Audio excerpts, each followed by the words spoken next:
We are joined now by the United States team, led by Captain Keegan Bradley. Keegan, a heck of a battle out there today. How proud of you are you of your team?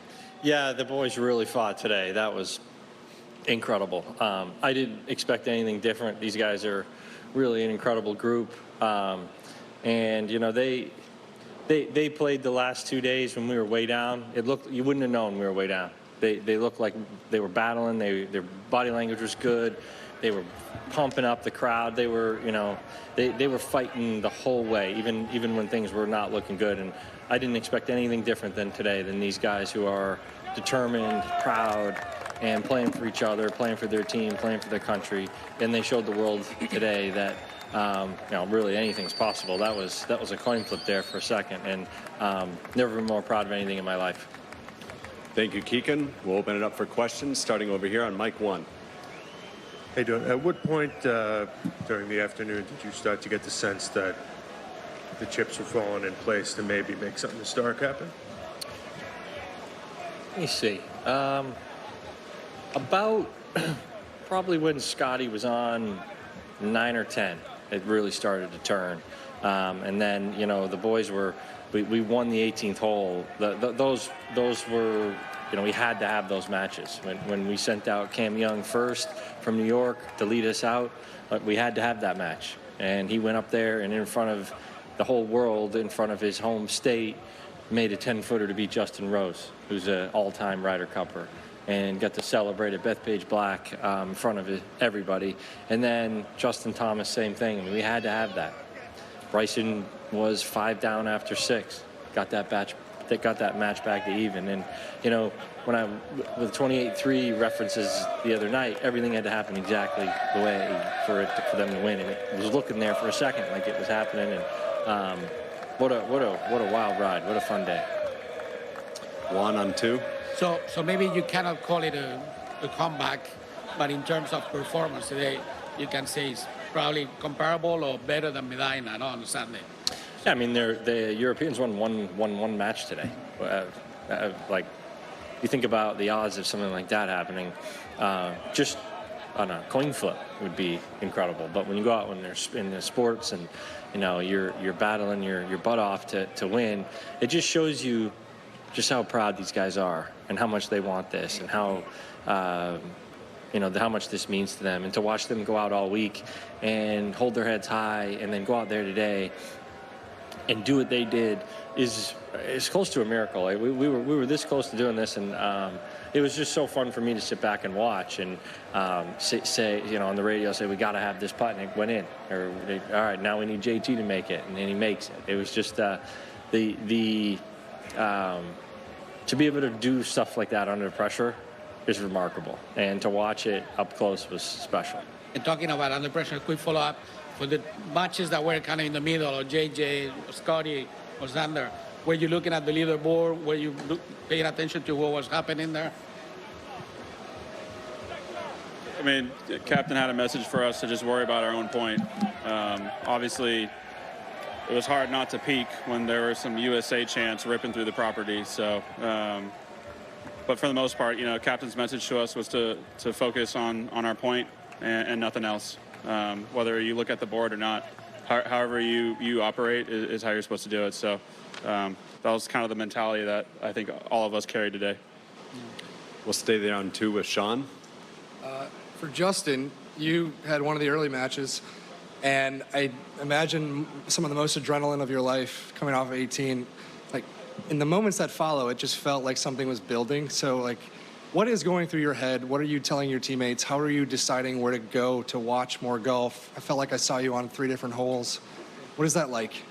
Yeah, I'm definitely good walking up that hill on 18. I did that enough today, but yeah, it's really hard to explain how fast. I mean, not only the week, but just the day goes. And I think I was maybe behind my putt, about to go into it on 17 when I assumed Cam made his. I heard a roar and I backed off, and then to see that he had won his match, and then it was like, okay, it just is one of those things. Like, yeah, we all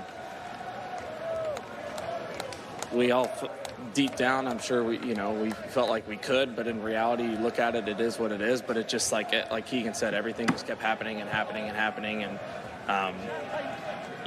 you're just, the next match is the most important when you're in a position like we were going into today, and it was just important to get whoever was the closest to winning their match through, and it just kept happening and happening, and it was so cool to be part of. Up to Mike 6. Hey, Keegan, what went into the decision to, with the course setup, particularly the short rough? What kind of did the data and your team set up for that short rough?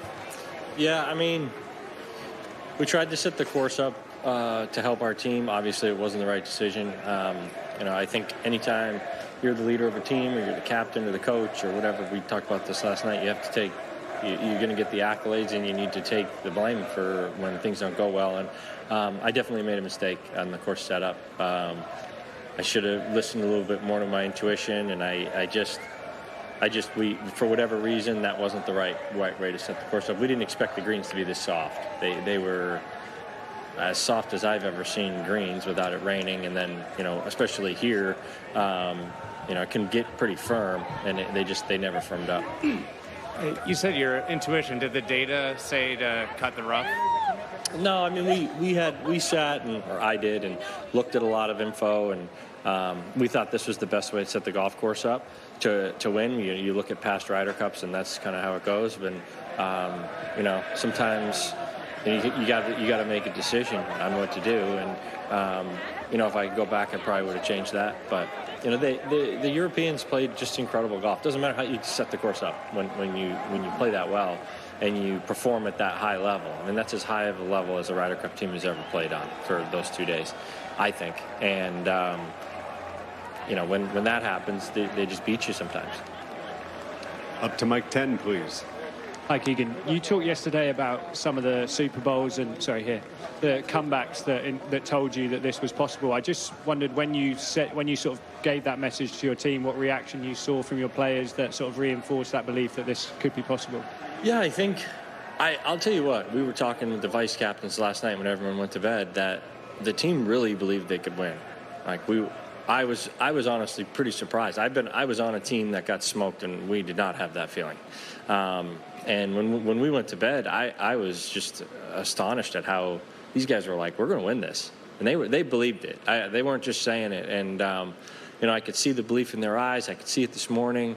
I could see their body language. Like, these guys they weren't moping around. They were ready to go out there and win and play their hardest, and they did that. Kyle, go ahead. Yeah. Keegan, I know you haven't had a ton of time to reflect on just the last year and a half and everything that led into this, but when you think about that, is there anything that you would change or do different in terms of not just for your captaincy, but like for future captaincies that you would advise future captains to maybe go about differently in the lead up to the Ryder Cup? No, I mean, I'm 3 seconds to 20 minutes after, losing. I haven't put much thought into it. I do, I had to learn a lot on the fly. I had to rely on a lot of people. I was going up against, an incredible team. And, in my eyes, probably I think he's the best European Ryder Cup captain of all time, Luke Donald. And, I did the best that I could and trying to balance playing. But it's the most fun thing I've ever done in my life. I wouldn't trade any of this for a second. I woke up every day excited to do this. It turned me into a different person that I am today, that I'm very thankful for these guys.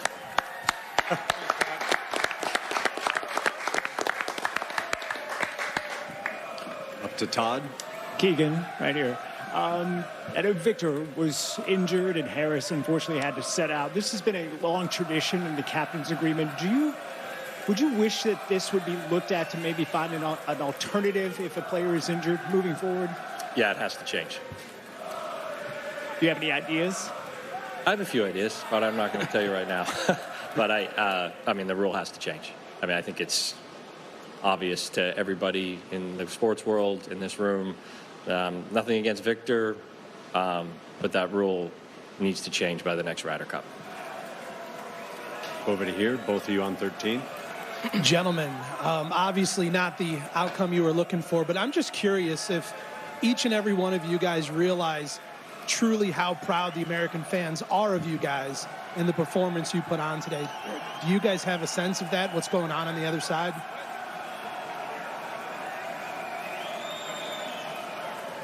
There were definitely a lot less Olays out there today. A lot more USAs, which was nice to hear. Yeah, I mean, I certainly felt it. These guys are probably too focused on what they were doing because, you know, these New York crowds are tough, and they had every right to be pissed off at us for, you know, being down and being at their course and not performing at what they felt like. And quite frankly, I was nervous about today. But when, you know, New York fans and hardworking people and, you know, people that grew up around here see people playing with that sort of heart and that sort of passion and that sort of grit of not giving up, they get behind that pretty quick.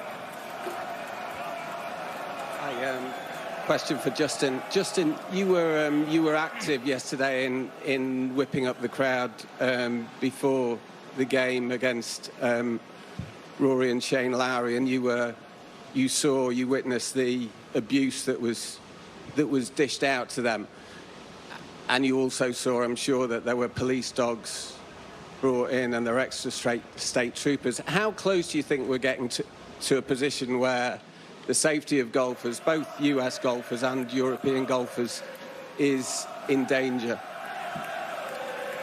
I mean, I don't think anybody's safety was necessarily in danger. I understand what you're saying. I mean, words hurt too. There's definitely some nasty things said, but I don't think anybody was necessarily fearing for their life or was in any kind of situation where they were going to get hurt. But yeah, I think it's anybody that was out there could pretty blatantly tell you that there were some things said.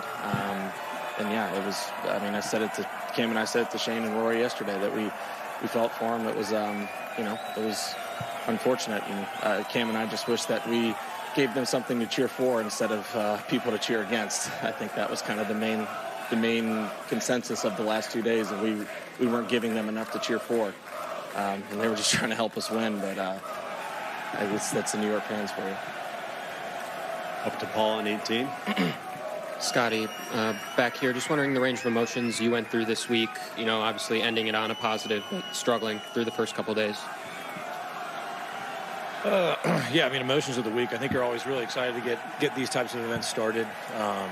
Keegan and our vice captains put us in a position to succeed. You know, they did everything that was asked of them, and I had extreme confidence in what this team could do. And that's due to our captain. I think they did an amazing job. Keegan did an amazing job, and I mean, my emotions yesterday afternoon when the matches ended, I think it's hard to put into words how much it hurts to lose all 4 matches, to have the trust of my captain and my teammates to go out there and play all 4 matches and lose all 4. It's really hard to put into words how much that stings and hurts. And, you know, I'll go back and reflect on that. But one of the coolest things was these guys picking me up last night, and the guys on this team. This is a really special group of guys. We have a special captain, and I was proud to be standing there fighting with these guys today. And I think it showed a lot about our team. I think it showed a lot about the job that all these guys did to put us in a position to succeed. And, you know, I mean, I can't tell you how much fun it was watching Bryson in front of me hitting those putts, coming back from 5 down, walking down 17 and seeing JT hold that putt, walking down 16, hearing the roar for Cam. I mean, I can't tell you how much I needed these guys this week. And, you know, it's just a really special group. And it was, you know, probably one of the lowest moments in my career, but, you know, it turned out to be one of the most special just because I've got great friends in this room, and you know, I was really proud to be battling with these guys for 3 days. Here, Alan. This is for Keegan. You mentioned how much you had to learn on the fly. Europe always stresses continuity from their captains, their vice captains, their statisticians, the whole operation. What do you think the PGA of America could do better, you know, foundationally, to put the next captain in a stronger position to succeed? Well, first off, the PGA of America put me in an amazing position to succeed. They gave me every resource. They gave me every option. I had everything at my fingertips. This is no one's fault but mine. I you know, when you're the leader of the team and you're the coach, the captain, whatever you want to call it, and you lose, you have to take the blame. This is no one else's fault. This is no one else's PG of America or whatever it is. Sometimes you go up in sports, you go up against an opponent that sometimes beats you. They play better, and they play better than us. We gave it a great fight, that's for sure, but everybody put me in the best position to succeed. It was a unique approach, and I had, like I said, I had to learn on the fly. But I had also been on a lot of these teams. I had the resources of all the vice captains, but all the previous captains as well that helped me. And I think what the goal was to give the captaincy a fresh face of a different way to go about things. And unfortunately, it didn't work out. But we have some momentum going forward. I think we can continue down this road, and I'll help out the best I can to help the next captain or the next whoever it is. Art, go ahead. Yeah, Scotty, could you just talk a little bit about what today's match meant to you after the rough weekend? Randy was saying he thought you had tears in your eyes on 18. And you played other singles matches, but what that match meant to you to come out with the win against world number 2 after the weekend you'd had? Yeah, well, I think when I go back and look at the first couple days of this tournament, at times it felt like a perfect storm of things were happening against us. And then today, we had some stuff that seemed to go right. And really, at the end of the match, I was just proud to be able to get a point up on the board. Like you said, it was a difficult week for me personally. And I was just proud to get a point up on the board and keep this thing alive for a little bit longer. And I can't speak enough to the fight that these guys have in this room. The battle that we, after the butt whooping we got the first 2 days of this tournament, to come back today and play like we did, I think really shows a lot of heart. I think it shows a lot of spirit within our team room. And like I said, I'm really proud of these guys, and I was proud to be able to keep this thing going for a little bit longer. It was the first ever 1 and 2 matchup in a Ryder Cup singles match before. In your mind, does that signify this year and what you've accomplished, and really solidifies for yourself what your position is in the golf world? I don't really think about that stuff very often. Like I said, I was just proud to be able to get a point up on the board. We needed to get some red up on the board early, and we were able to do that. And, I think everybody was surprised how good of a scare we gave the Europeans today. And, they had a tremendous first 2 days. The amount of putts I saw go in, they played amazing golf the first 2 days of this tournament. That's why they're the winners. And for us, like I said, I'm proud of the fight and the spirit in this room. These guys were amazing.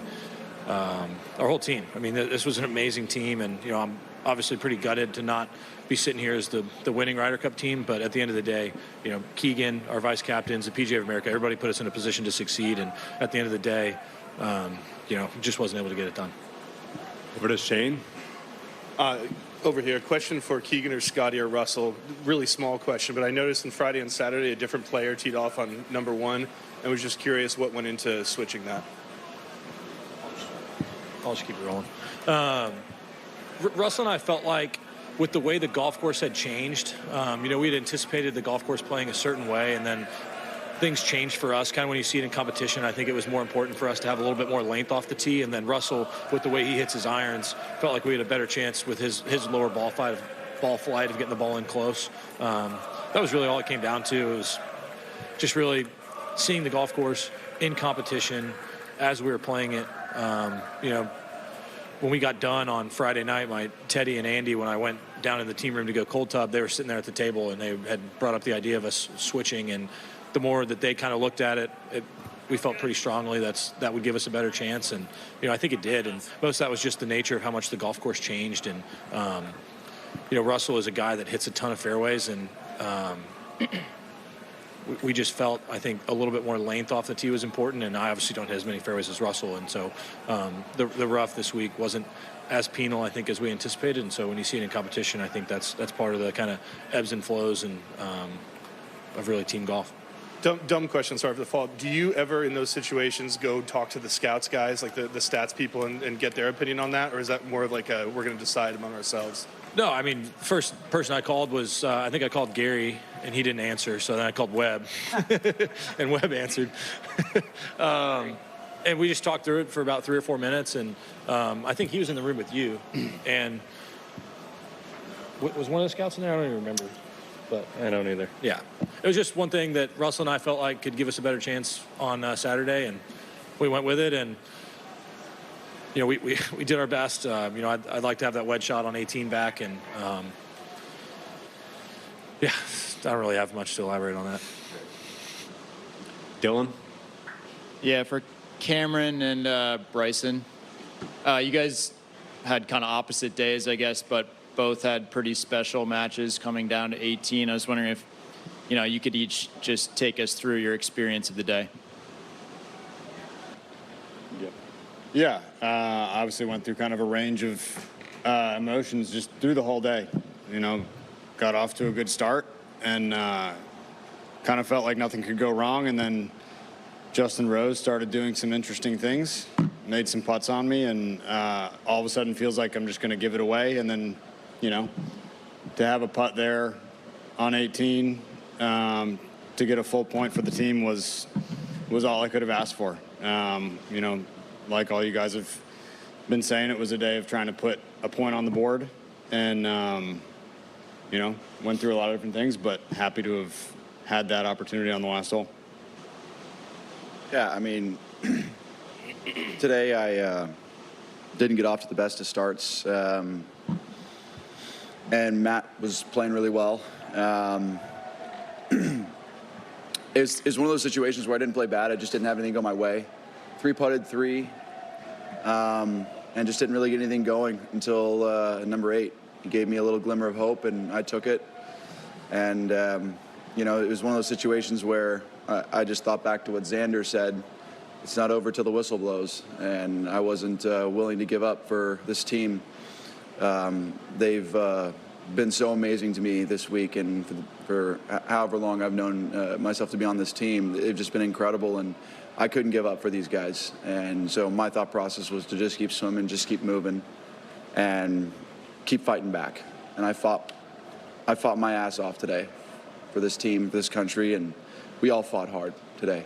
You can see it reflects in the leaderboard and what we did today. We're not quitters. We're not people to go down easy, and so proud to be a part of this team. And it was great to get a half point out of it. Wish I would have gotten a point though. And Cameron, you've been clear kind of all summer just how much it would mean to be here at this golf course on this team. How did the reality match up? It's been incredible. From the moment I got the call from Keegan, I feel like this group is incredibly close. We were incredibly driven to win this week, and I think that's been the coolest part of it for me, is to just be one of the 12 guys that's here playing for our country, playing for each other. That last bit there where we were making a run, I don't know about any of you guys, but I haven't felt anything like that playing golf before. That was truly unbelievable to watch. One after the other just start making putts, fighting the way that they did. I've never seen anything like that, and I've never felt anything like that. Watching golf, playing golf, doesn't matter. So I think it's really just a testament to, how much it means to all of us to be here, and how much we all want to play well for each other. It was truly unbelievable. Finish up with one more with Adam. Keegan, winning home and away is going to make Luke a legend as a Ryder Cup captain, but what specifically makes you think that he's the best one ever? Well, he won home and away, and he won Ryder Cup in New York in Bethpage. I think Luke, I think he's an incredible leader. He's really quiet, and I think he was able to kind of come out of his shell, I guess, a little in these Ryder Cup years. And, I think he turned, this European team into a really unstoppable force, especially the first 2 days. And, in my eyes, I think he's the best European Ryder Cup captain ever. And I was really excited to go up against him, but I knew it was going to be tough to beat him. And he put his team in the best position to win. And, to do that at these two places is, a remarkable feat. And I know you're taking a lot of responsibility for the defeat. Is there anything that you point to as where you felt like he out-captained you? I don't have no clue. No, not.